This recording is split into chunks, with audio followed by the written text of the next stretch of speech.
Japan के साथ में he was behaving in the same manner. Japan will give us $550 billion. That will be at the disposal of the president, and president will direct whichever sector is needed.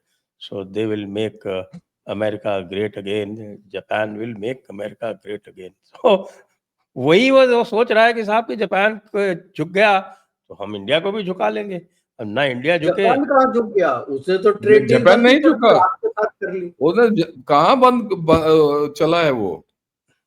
अरे वो deal में ना, the deal is Japan will give $550 billion to USA for investment, which Trump will decide where it will go, and 90% of the profits will go to America.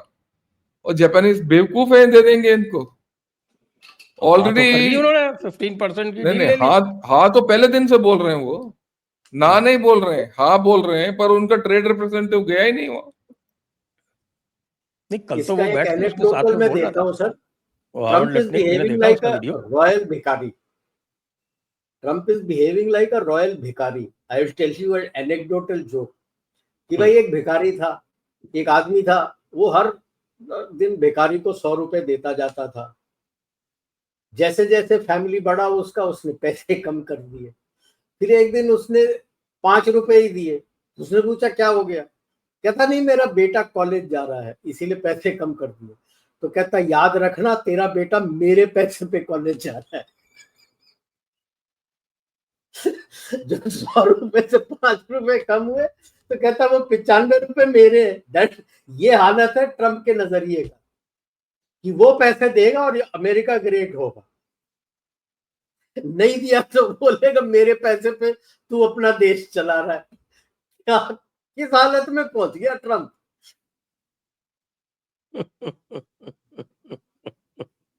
ये तो गजब ही है। कहते India will say sorry, पे 50% tariff. कोई कुछ नहीं देने वाला सर, आप देख लो, आपके साथ ऊपर से लेते हैं। ब्राजील आपके साथ है। Don't be part of BRICS. कितना भी बोले सर, वो कैसे होगा? BRICS sir, Hungary wants to join, Greece wants to join, France is sending feelers, he wants to join BRICS. I won't be surprised if European Union joins BRICS. Most of European Union से हमें BRICS में ले लो। अगला BRICS का जो conference है वो India में होगा, इंडिया में है वो अगला साल। सो इसको वो ये कैसे हम बोलेंगे कि ब्रिक्स छोड़ दो? ये मेरे ख्याल में हफीम का क्या है सारे, ये डोंट अंडरस्टैंड। और ये चीज तो है, ये इसका जो पूरा का पूरा जो सिस्टम है ना, उसमें एक भी बंदा ऐसा नहीं है जो इसको ट्रम्प को कुछ कह सके। वो कुछ बोलता है फिर वो सारे के सारे चमचागिरी में लग जाते हैं उसकी।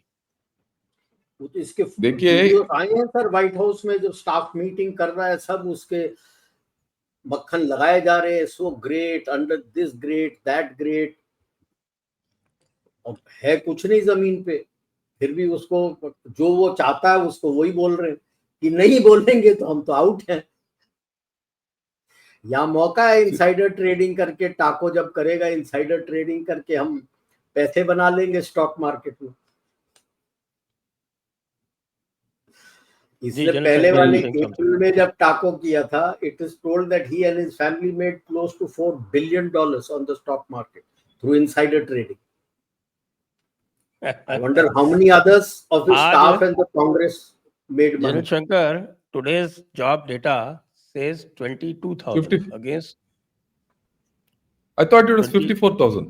No, 22,000. 54. I mean, I might be mistaken the numbers totally. Yeah, maybe, but it is down. Down. It is down. तो वो पिछली बार जब डाउन आया था तो लेबर कमिश्नर को हटा दिया था। इस बार अभी किसको हटाएगा?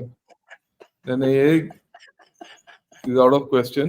नहीं, वो बोलेगा लेबर डिपार्टमेंट को ही बंद कर दो। जैसे एजुकेशन डिपार्टमेंट को बंद किया, लेबर डिपार्टमेंट को बंद।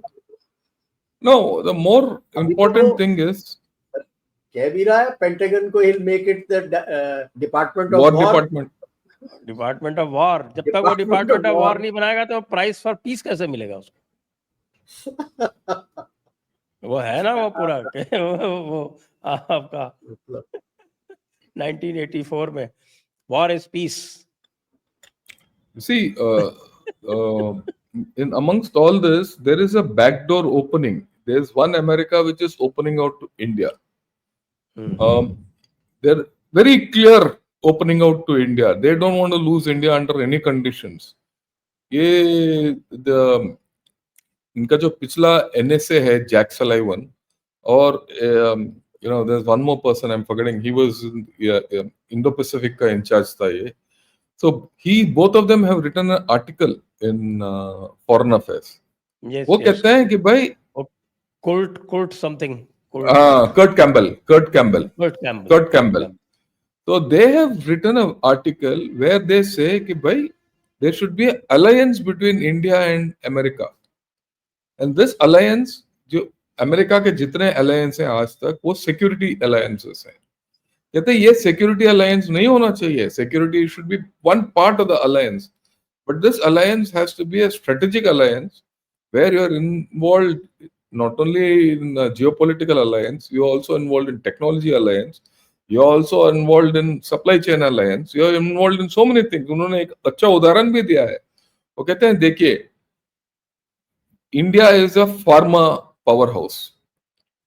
हम आपसे जितने फार्मास्यूटिकल ड्रग्स लेते हैं और आप उनका एपीआई आप लेते हो China.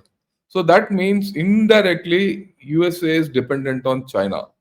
If India and USA get together and we ensure somewhere we get alternate sources of API or develop API, we can cut China out. उसी तरीके से रेयर अर्थ्स, हमारे पास रेयर अर्थ है, उनके पास टेक्नोलॉजी है, जापान के पास technology है.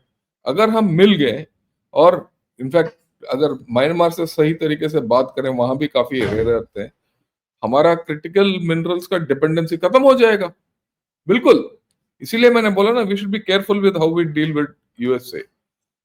We should have our options open both sides. Trump के साथ जिस तरीके से व्यवहार करना है वो कर लेंगे, बट एक्चुअल हमारा कहानी किसी और चलना चाहिए जहां हमें फायदा है. अगर उनको फायदा है उसमें तो ठीक है, पर हमें फायदा मेन होना चाहिए. So there is an alternate place where we can start talking to USA. और मेरे ख्याल में ये we have to start operating with USA on 2 tracks. In fact, official track and an unofficial track. और सही टाइम पे that unofficial track can become the official track. Right? I mean that's the way I look at it. आप भी आप बताइए आपका राय क्या है? There is a third track also which is going on. Yeah, okay, fine. Which is the Wall Street and the MNCs who are still MLC, yeah.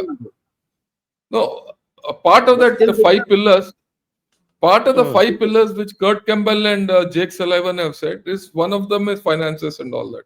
I go with you, 100%. I go with you.